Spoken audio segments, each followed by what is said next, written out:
Ah,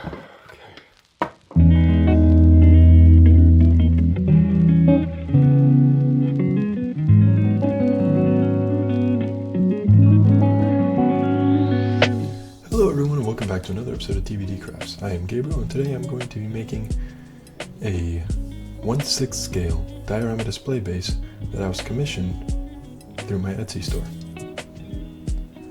Specifically what I'm making is essentially just a mud pit for the 1/6 scale Hot Toys Batman Returns Batman. I think I got that right.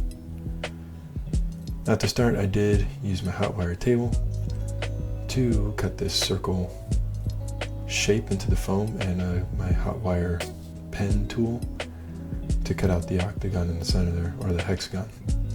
However, my hot wire table did end up breaking, the hot wire itself, and despite my best efforts, I couldn't get it to heat back up, so I do think that I just need a new one now.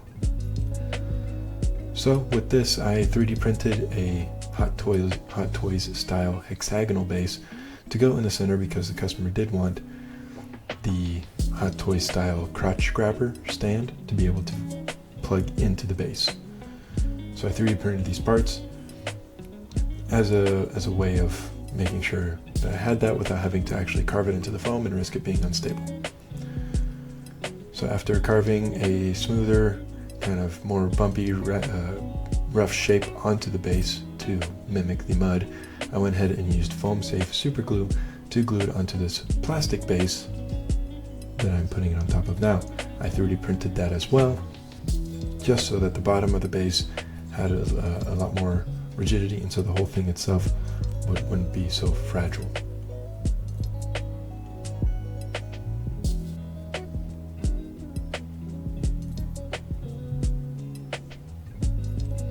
After getting it as centered as I could on the base, I just went ahead and threw some books on top of it and let it cure overnight.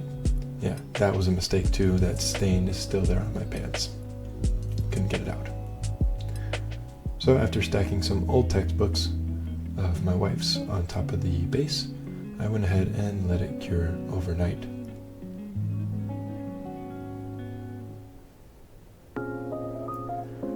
The next day, I went ahead and used a PLA glue that I got from my local Hobby Lobby and just kind of smeared that all over the base for the hexagon to sit in. And just like with the foam base, I went ahead and stacked some heavy items onto it and let that cure overnight.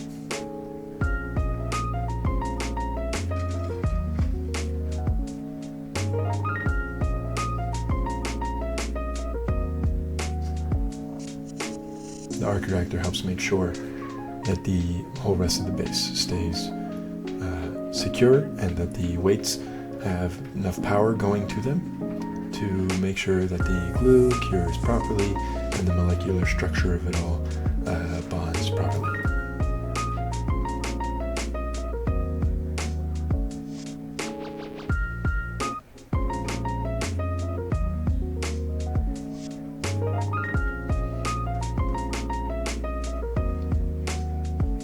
So now that it is all cured and solid and holding together, the next steps are as follows with any other terrain base, which is the plaster concoction to go over top.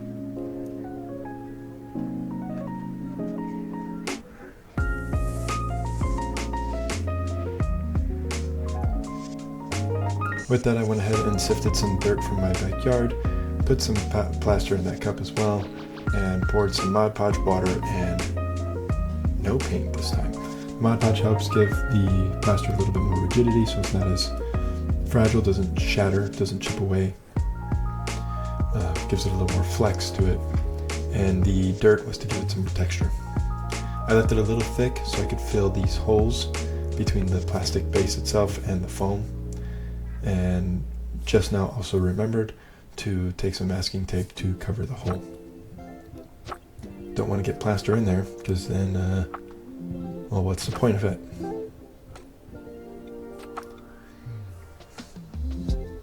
After scraping it along to cover the edges, I did thin it down with a little bit of water. 2, cover the rest of the base to give the foam itself a nice protective layer for painting later on.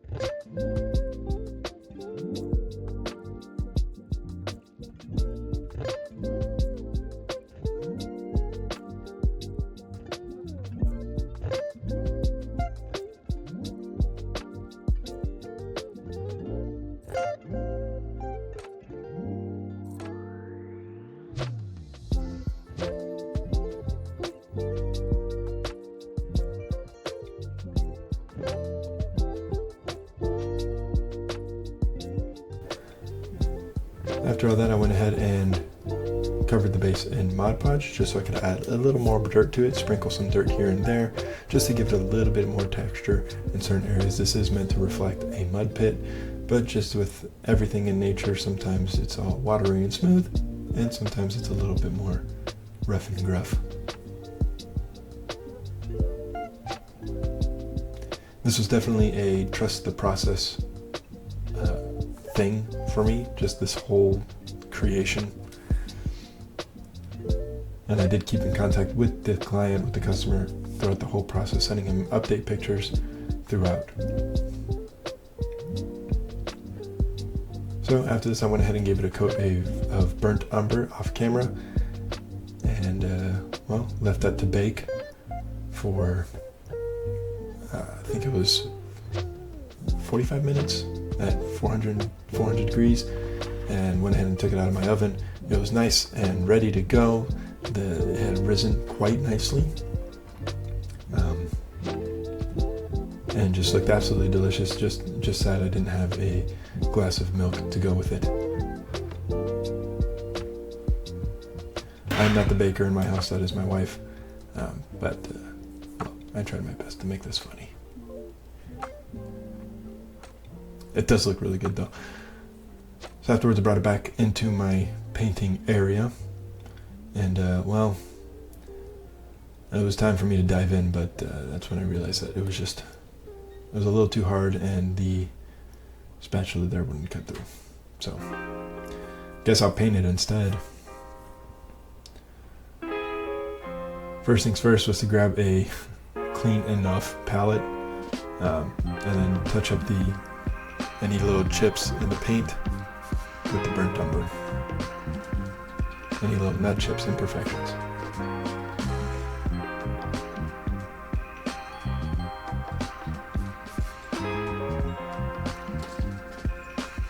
Once those were touched up, I went ahead with 2 different shades of brown and sponged them on, wet blending them all together to ensure a nice, varied appearance.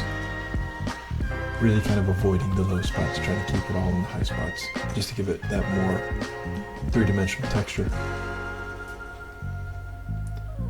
Once that was done, just to kind of avoid having to do too much cleanup on my hobby mat, I went ahead and laid some paper towels down and made a burnt umber wash.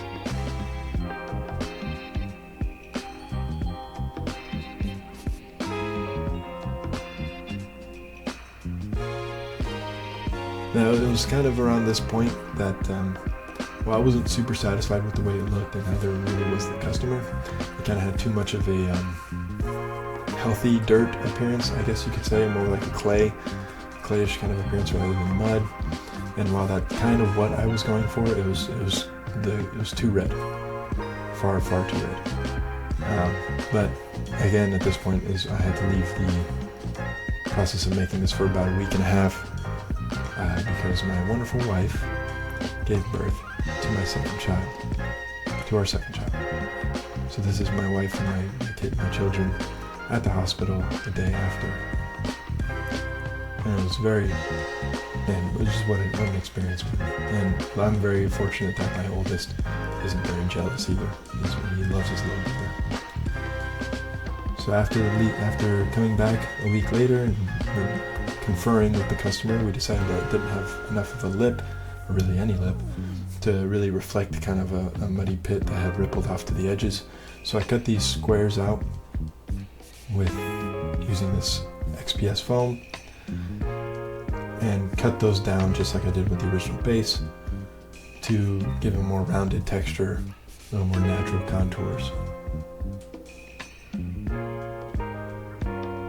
Using a very dull knife, make sure your knives are very sharp, make sure your knives are fresh and sharp when you do this, and to always cut away from yourself. Luckily this time I did not cut myself, but I find that most of the time I end up wearing a Band-Aid or two. So do as I say, not as I do, as any good parent would teach.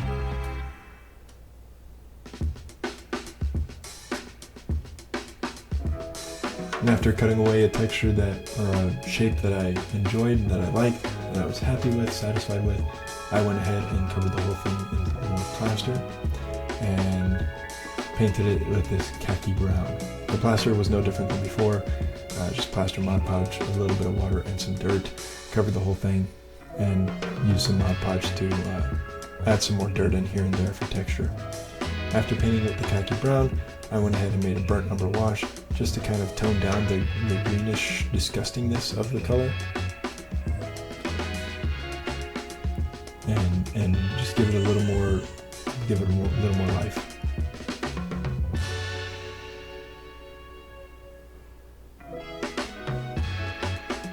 Dabbing away at any of the excess and adding more wash here and there after dabbing, just kind of going through and seeing what I liked and what I didn't like.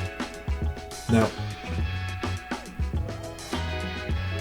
with this, I wasn't going to use resin originally, but I decided to go ahead and use resin in the center there. It fit the budget of the customer, so we decided to go for it, and I used a opaque dropper and that same khaki brown acrylic paint from Vallejo to tint the resin. Now, I don't work with resin very often, so every single time I get very nervous, and unfortunately that nervousness came back with this video, so you're going to see me painting it more and more, but for the resin part itself, I completely forgot to film any of it. In fact, I had set up my camera and thought I pressed record, and when I finished, I pressed the record button again to stop the recording, and that's when I realized that was me actually starting the recording. But right here I am. I did mix a little bit of burnt umber with the khaki to sponge it off on the high spots, just to bring back a little more color and to kind of blend in the burnt umber to the khaki plain base coat. And like I said, I forgot to record the resin itself, but this is what it ended up looking like afterwards. I did also, before putting the resin, coat the whole thing in a gloss Mod Podge just to give it a nice glossy wet look. Decided that wasn't enough, and then went ahead with the resin, and like I said, forgot to record it. And I did get a little bit of plaster on the stand itself, and I went ahead and painted that to match the rest of the diorama. So this is it.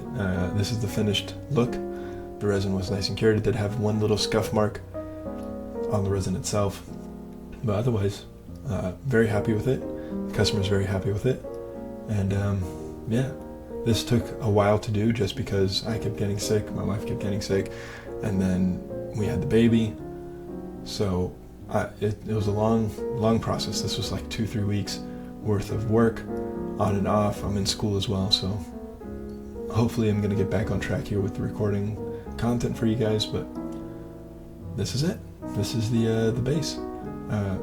I think it looks absolutely disgusting, which is perfect for what was needed. It's a mud pit after all, reflecting that scene in the movie and in the comics. And with that, here are the glamour shots, and hit that like button if you enjoyed the video. Leave a comment down below letting me know what you think. And the customer did get back to me eventually with pictures of his figure on the base after I shipped it out, which is super awesome. It looks great on the base. I couldn't be happier, and he seemed to very much enjoy it as well. So with that, I hope to see you all in the next one, and well, have a good day wherever you are, and I'll see you next time.